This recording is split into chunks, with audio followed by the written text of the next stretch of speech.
Bonjour, bienvenue sur ma chaîne. Alors aujourd'hui nous allons faire des rillettes au vin rouge. C'est une recette que j'ai prise sur un bouquin, c'est du chef Sébastien Zozaya qui est bof et en charcuterie. C'est vraiment une recette top du top.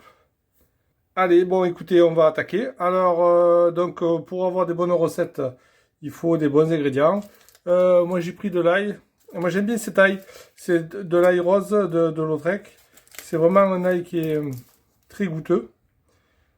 Donc il y aura de l'ail. Il y aura du vin rouge. De Provence, hein, obligatoire. Hein. Il y aura du sel, du poivre. Et il y aura un petit peu de poivre de muscade. Je vous donnerai les ingrédients. Les ingrédients ils sont sous la vidéo. Un descriptif où vous verrez tous les ingrédients. Il y aura du bouillon. Alors c'est le bouillon, là j'ai fait une vidéo sur ce bouillon. C'est un bouillon de volaille. Si vous avez, ça c'est du fait maison. Si vous n'avez pas de bouillon de volaille, vous pouvez prendre des cubes. Bon, je suis moins fan des cubes, mais bon, vous pouvez prendre des cubes, il n'y a pas de souci. Des cubes Knorr, tout ça là. Il vous faudra un oignon, là c'est un gros oignon. Qu'est-ce qu'il faut encore? Après, pour la matière grasse, il faudra... Alors moi, ça, c'est de la panne de porc. C'est quand je fais mon cochon, je le congèle le gras, je le mets de côté. Si vous n'avez pas ça, vous pouvez prendre un gras quelconque ou quoi. C'est une matière grasse, en fait. C'est pour faire revenir dans mon cocon. Dans ma cocotte, pardon. Et après, il vous faudra de l'échine. Là, il y a à peu près 400 grammes d'échine, il n'y a pas beaucoup. Et après, il faudra de l'épaule. Je vais la prendre. Voilà, l'épaule, elle était au frigo. Donc, ça sera la partie maigre. Alors, c'est une recette qui va être rapide. Elle n'est pas trop compliquée. J'ai oublié aussi de vous dire, il y aura une échalote. On va la découper. Comme ça va permettre de participer. Alors, c'est une recette qui sera assez rapide. Parce que je voulais faire une vidéo. Donc, déjà... avec ce chef qui est vraiment qui a des super recettes, qui est vraiment très très bien, et une vidéo qui soit assez simple et facile à faire pour tout le monde. Et là c'est le cas. Donc très facile, très rapide. La cuisson, j'ai privilégié la cuisson à la cocotte minute, parce que la cocotte minute c'est beaucoup plus rapide. On va faire une cuisson de 1h15. Si vous voulez le faire une cuisson, la deuxième cuisson, la possibilité c'est de le faire au four. Et au four, ça sera donc dans une coquelin qui rentre au four. Et c'est 3 heures à température de 160 degrés. Alors qu'en cocotte minute, c'est 1h15. Donc je préférais prendre la cocotte minute, c'est plus rapide. Au niveau de l'électricité, tout ça, c'est que mieux. On va attaquer, on va mettre le gras.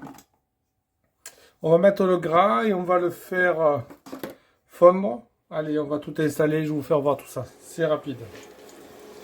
Regardez, là, ça fait à peu près 10 minutes que j'ai fait fondre doucement mon gras. Il ne faut pas qu'il y ait une température trop élevée, il ne faut pas que ça fasse que ça crame, donc doucement, on le fait fondre.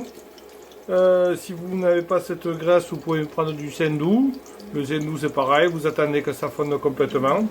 Là, je vais continuer encore et quand ça sera un peu plus fondu, après on va rajouter tous nos ingrédients. Allez, on continue. Voilà, j'ai terminé. Le gras il s'est dissous. Maintenant, je vais rajouter la viande.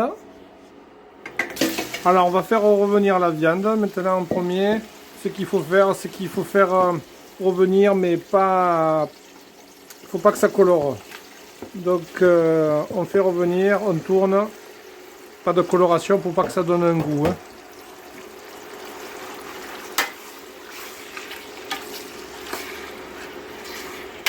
Voilà, une fois que j'ai mis ma viande, on peut rajouter maintenant tout le reste. Donc mon oignon.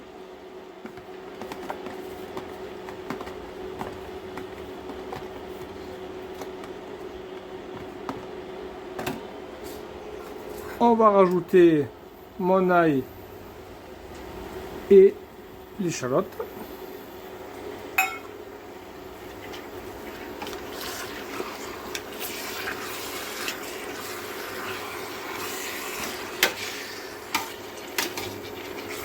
Ah, faut bien tourner.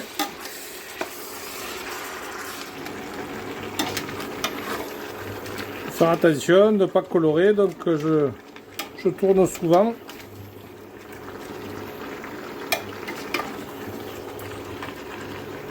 Voilà, c'est revenu là bien. Je vais le laisser comme ça. C'est léger. Une fois qu'on en est à cette étape, on va rajouter tout le reste. Donc on va rajouter le bouillon de volaille.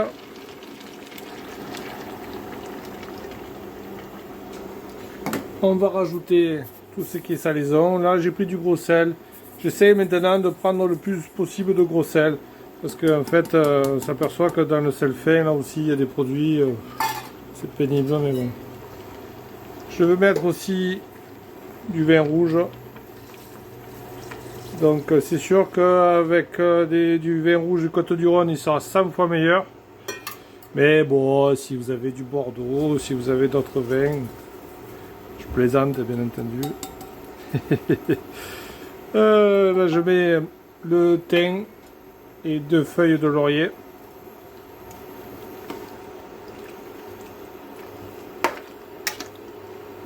Laurier sauce bien sûr. Alors maintenant que je viens de mettre mon vin, on va faire donc tous les ingrédients ils sont mis dedans. Je pense que j'ai rien oublié. Je vais faire une première ébullition, l'ébullition forte pour que l'alcool s'évapore un petit peu. Ça dure, je sais pas, 5 minutes même pas. Une fois que l'ébullition a été faite, un peu soutenue, je vais arrêter. Je vais couvrir la cocotte minute. Je vais mettre ça dans ma cuisine et je vais mettre un feu moyen. Et avec le petit, on appelle ça le petit bicou, le sifflet. Et une fois que le sifflet va commencer à tourner, il faut compter 1h15. 1h15 pour la cuisson. Et quand la cuisson sera terminée, après on continuera. Je vous montrerai tout ça. C'est une cuisson qui est beaucoup plus rapide à la cocotte minute. Comme je vous ai dit tout à l'heure, on peut le faire si vous voulez dans une marmite qui va au four. Vous pouvez le faire au four, c'est 160 degrés, donc une autre marmite. Et au four, c'est beaucoup plus long, c'est 3 heures. Après, au niveau de la cuisson, les deux systèmes sont à peu près équivalents. Moi j'aime bien ça parce que c'est beaucoup plus rapide. Voilà, je continue un petit peu et après on va mettre ça en cuisson. Alors vous allez voir comme ces rillettes sont bonnes. Ça va être hyper tendre. Avec le vin rouge, ça donne un petit goût, c'est super bon. Alors ces rillettes, si vous voulez pas les faire au vin rouge, il y a la possibilité, il n'y a pas de souci. Vous mettez pas de vin rouge. Moi c'est une particularité. J'essaie de suivre la recette du chef, mais après voilà. Hein. Vous mettez pas de vin rouge, vous mettez la quantité équivalente d'eau, je pense. Voilà, parce qu'il faut, à la cocotte minute, il faut de l'eau, parce que ça monte en pression et c'est dangereux. Allez, c'est bon, on va arrêter là.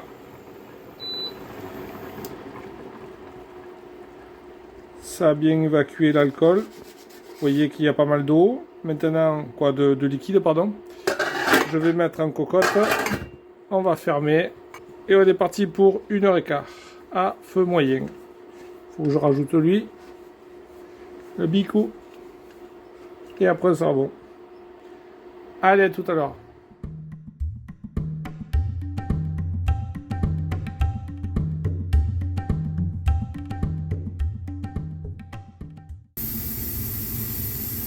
Là j'arrive à la fin, il me reste plus qu'à peu près 1 minute. Ça a duré 1h15, vous voyez que la cocotte elle chuchote à peine, ça tourne pas. Et il faut pas une cuisson trop forte. Voilà, tranquille. Là on a terminé, je vais pouvoir l'enlever et on va préparer le reste. On va continuer. Pour lever la pression.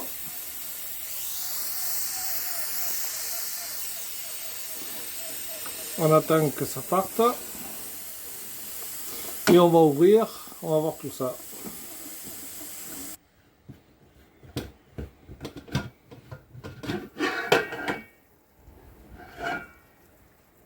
Oh l'odeur, trop bon. Ça sent agréablement bon. Je vais enlever mes feuilles.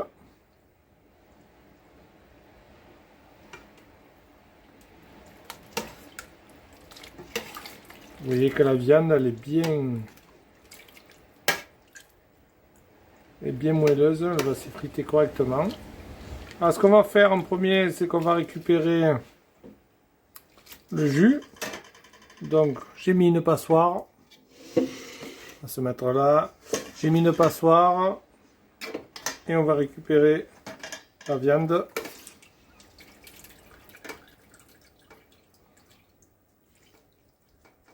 Voilà. On va faire en plusieurs étapes. Le but c'est de pouvoir retravailler la viande. Moi ce que je fais c'est que je le récupère dans un contenant un peu plus gros.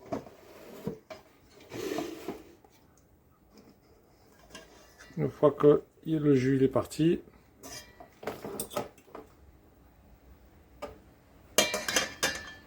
Je le récupère dans un contenant un peu plus gros. Et ce que je fais, ça c'est pas obligatoire, mais bon moi j'aime bien, c'est que je les filoche. Je filoche ma viande pour qu'après les rillettes elles soient fondantes et que ça s'étale correctement. L'inconvénient c'est que c'est chaud. On va prendre ça parce que c'est chaud. Comme ça a été cuit longtemps, ça se fait facilement.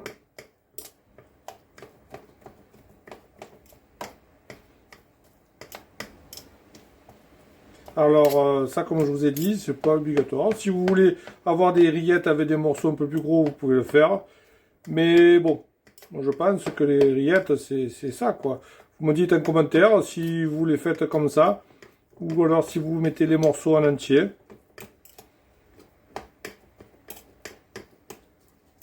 Et aussi, si vous faites des recettes différentes, c'est toujours intéressant d'avoir des avis. Moi, je suis partant, hein. Je suis prenant. Si vous les faites différemment, dites-moi en commentaire. Si vous rajoutez des ingrédients ou des, je sais pas moi, des trucs différents, c'est toujours intéressant à savoir, hein. Voilà. On écrase, on effiloche. C'est important de... C'est pour ça qu'au début, quand j'ai mis mes viandes, je les ai coupées en petits cubes. Il faut qu'ils aient à peu près la même grosseur, quoi, pour que, au niveau de la cuisson, elles ont toutes à peu près la même cuisson, quoi. Que ce soit fondant. Si vous mettez des gros morceaux, des petits morceaux, la cuisson, ça sera moins. Moi, ce que je fais, c'est voilà, je coupe des petits cubes. Entre ça et la cocotte minute, vous voyez que le résultat il est top, ça s'effiloche bien.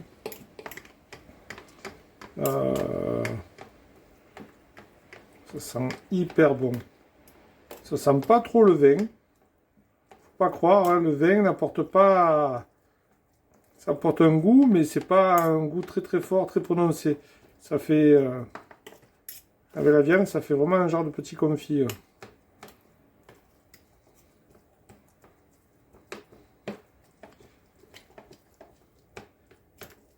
Voilà, on continue.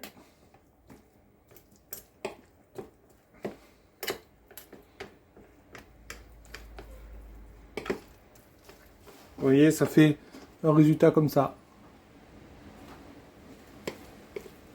C'est tout émietté, c'est effiloché. C'est top ça. Voilà, une fois qu'on en est là, bon, ben, moi je vais continuer, mais je vais vous faire voir après comment je fais. J'ai des petits bacs en plastique. Avec un couvercle, c'est alimentaire, vous pouvez en acheter sur internet. Moi je les achète, c'est pour mettre mes glaces, quand je fais mes glaces. Alors il suffit, prendre la cuillère, ça sera plus simple. Il suffit de les remplir. Donc là j'ai mis une première quantité de viande. C'est un premier étage on va dire. J'ai tout imprégné. Maintenant je vais mettre une deuxième un deuxième étage. Ça va permettre d'avoir la graisse qui soit beaucoup plus uniforme. Voilà. Comme ça, il y en aura un peu de partout de la graisse. Je fais un deuxième étage. Et je vais rajouter un peu de graisse.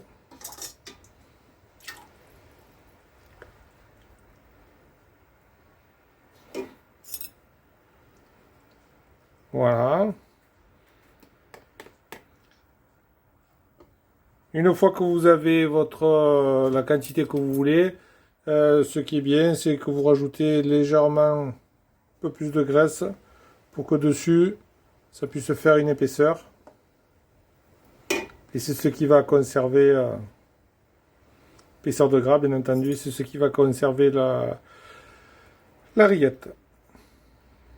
Allez, je vais continuer plusieurs comme ça, et après je vous ferai voir une fois terminé. Et voilà, c'est parti.